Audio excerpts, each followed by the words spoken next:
عربی زبان یعنی ہر ہر ہر حرکت کے لیے الگ الگ لفظ ہے. طفل بتایا جاتا ہے 6 سال کی عمر کے بچے کو طفل کہا جاتا ہے. اس کے بعد کے لیے عربی زبان دوسرا لفظ تجویز کرتا ہے سبیون. اس کا تیسرا لفظ تجویز کرتا ہے, اس کا عربی زبان تجویز کرتی ہے ولدن. اس کا پھر بلوغ کے لیے الگ, پھر بلوغ کے مرحلوں کے لیے الگ, جوانی کے لیے الگ, بڑھاپے کے مرحلوں کے لیے الگ الگ لفظ. تو چنانچہ اس کے بعد تمہیں ایک بچے کی شکل اس عالم وجود میں لاتا ہے. تو چنانچہ ثم یخرجکم طفلا ثم اس لیے پھر اللہ تعالیٰ پرورش کرتا ہے لتبلغوا اشدکم, کیا کہ تم اپنی جوانی کی انتہا کو پہنچے, تاکہ تم اپنی جوانی کو پہنچے. اشد میں نے سختی کے معنی ہے, سختی کے معنی, اشد کے معنی جوانی کی عمر کو پہنچے. اور جوانی کی عمر کیا ہے؟ ایک نوجوانی ہے, ایک جوانی ہے. بتایا گیا کہ نوجوانی کا مطلب یہ کہ انسان نوجوان کب ہوتا ہے کہ اگر ایک تو یہ کہ علامت کے وجود سے ہوتا ہے. علامت جوانی نوجوانی کی جو علامتیں بتائی گئی اس کے اندر پائی جائے تو 12 سال میں بھی ہو سکتا ہے, 13 سال میں بھی ہو سکتا ہے, 14 سال میں ہو سکتا ہے, لیکن یہ کہ احناف کے مطابق 15 سال میں اگر کوئی علامت ظاہر ہو یا نہ ہو, کسی صورت میں وہ نوجوان سمجھا جائے. اور یہاں تک کہ اگر اس کے پیچھے تراویح پڑھنا چاہے, اس کا کسی فرض کو پڑھنا چاہے, نمازیں پڑھنا چاہے, تو 15 سال کی عمر چاند کے اعتبار سے, سرکاری اعتبار سے نہیں, سرکاری اعتبار سے بڑھ جاتی ہے, یعنی مطلب ہے کہ اس کی مدت بڑھ جاتی ہے, چاند کے اعتبار سے کم ہو جاتی ہے. چنانچہ 15 سال میں اس بچے کے پیچھے نماز پڑھی جا سکتی ہے. اب رہا یہ کہ اشدکم میں جو بتایا گیا جو سختی ہے, مطلب جوان جو پختہ ہو جاتا ہے, اس کی ابتدا میں اختلاف کیا. بعد نے کہا کہ 18 سال کہ جہاں اس کے اعضاء مضبوط ہو جاتے ہیں, بعد نے کہا 21 سال. اس کا سلسلہ بتایا جاتا ہے 30 سال تک چلتا رہتا ہے, یہ 30 سال. اب اس کے بعد اس کے اعضاء میں یعنی مطلب آہستہ آہستہ یعنی پوری مکمل اس کے اعضاء میں یعنی مطلب ہے کہ اب اس کے بڑھوتری کی کیفیت نہیں ہوتی 30 سال کے بعد. تو اب اس کے بعد 40 سال کی عمر میں جب اس کی عقل پختہ ہو جاتی ہے تو وہاں سے اس کی ادھڑ عمر کا سلسلہ شروع ہوتا ہے 40 سال کی عمر میں. تو چنانچہ 40 سال سے لے کر بعض اقوال کے مطابق 50 سال تک, بعض اقوال کے مطابق 60 سال تک اس کو ادھڑ پن کی عمر کہی جاتی ہے. بڑھاپے کی عمر کے بارے میں بتایا گیا یا 50 سال سے شروع ہوتی ہے یا 60 سال سے شروع ہوتی ہے. بڑھاپا کس کو کہتے ہیں؟ بڑھاپا کہتے ہیں عموماً بڑھاپے کی علامت یہ ہے بالوں کا سفید ہو جانا, یہ بڑھاپا ہے. عربی زبان میں جس کو یعنی مطلب ہے کہ یعنی شیب سے تعبیر کیا گیا کہ یعنی جو ایک شب شبو میں نے جوان ہونا, شاب شبو میں نے بوڑھا ہو جانا. شیب کے معنی عربی زبان میں نمبانی بالوں کا بیٹھ ہو جانا من جملہ نشانیوں کے ہیں کہ بڑھاپے کی ابتدائی عمر اس کی شروع ہو چکی ہے. تو یاد رکھیے حضور نبی کریم صلی اللہ علیہ وسلم کی بارگاہ میں ایک مرتبہ حضرت ابوبکر صدیق رضی اللہ عنہ نے ادب سے پوچھا, یا رسول اللہ کیا آپ کے سر مبارک میں کچھ بڑھاپے کی نشانی ظاہر ہوئی ہے؟ کہتے کچھ بال سفید دکھائی نہیں لگے. اللہ کے نبی نے کیا فرمایا سنیے, ترمذی شریف کی روایت ہے کہ مجھے بوڑھا نہیں کیا مگر سورہ ہود نے, سورہ واقعہ نے, سورہ مرسلات نے, اس جیسے سوروں نے بوڑھا کیا. یہ کیوں بتا رہا ہوں یہاں کیونکہ بڑھاپے کا ذکر ہے. انسان بوڑھا کیا ہوتا ہے؟ قوت میں اضمحلال, وہ قوت باقی نہیں رہتی, وہ طاقت باقی نہیں رہتی. قوت میں جب اضمحلال, قوت میں جب کمی ہوتی ہے اسے بڑھاپا کہا جاتا ہے. یہی نا سب بوڑھے ہوتے ہیں ہماری طاقت میں, ہماری انرجی میں کمی کی وجہ سے. اللہ کے نبی کا بڑھاپا خوف خدا کی وجہ سے. آپ فرماتے ہیں کہ مجھے کسی چیز نے بوڑھا نہیں کیا, بوڑھا کیا تو وہ قرآن کریم کی وہ صورتیں جس میں اللہ نے عذاب اور قیامت کا ذکر کیا ہے, کیونکہ جو جتنا اللہ کا مقرر ہوتا ہے اس کے اندر اتنا ہی خوف خدا پایا جاتا ہے. یہاں تک کہ سب سے زیادہ خوف خدا عوام الناس سے بڑھ کر اولیاء میں, اولیاء سے بڑھ کر ائمہ میں, ائمہ سے بڑھ کر انبیاء میں, انبیاء سے بڑھ کر سید الانبیاء. جتنا مرتبہ بڑھتا چلا جاتا ہے اتنا ہی جتنا علم بڑھتا جائے گا خوف خدا بڑھتا جائے گا, جتنی معرفت بڑھتی جائے گی خوف خدا بڑھتا جائے گا. اگر یہ خوف خدا نہیں ہے تو سمجھنے کہ علم بھی نہیں ہے, معرفت بھی نہیں ہے. علم و معرفت تو بظاہر مطلب ہے کہ بظاہر تو دیکھنے میں علم شیطان کو اتنا تھا, لیکن یہ کہ اسے حقیقت میں خوف نہیں ہے, وہ علم ہی نہیں ہے. علم یقیناً علم کس بات کا تقاضا کرتا ہے؟ خوف خدا کا تقاضا کرتا ہے. تو چنانچہ اب یہاں یہ بتایا گیا اللہ کے حبیب کا. اور ایک بات یہ اگر اللہ کے حبیب یعنی اگر واقعی یعنی اضمحلال کی وجہ سے اعضاء کی یعنی کمزوری کی وجہ سے بوڑھے ہوتے تو پورا سر بیٹھ ہو جاتا نہیں. احادیث میں آتا ہے آپ کے سر مبارک میں 20 بعض بات 21 سے بڑھ کر سفید بال نہیں تھے, گن سکتے تھے.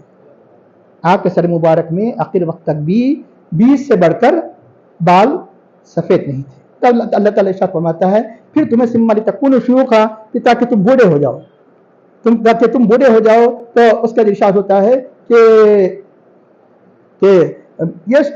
وَلِتَبْلُغُوا أَجَلًا مُّسَمًّى وَمِنكُم مَّن يُتَوَفَّىٰ، تم میں سے بعض وہ ہے کہ جو اس مرحلے سے پہلے انتقال کر جائے. اس مرحلے سے پہلے بڑھاپے سے پہلے، اس مرحلے سے پہلے جوانی سے پہلے، یہ کہ بچپن سے پہلے، یہ کہ ماں کے پیٹ ہی میں اس کا حمل ضائع ہو جاتا ہے.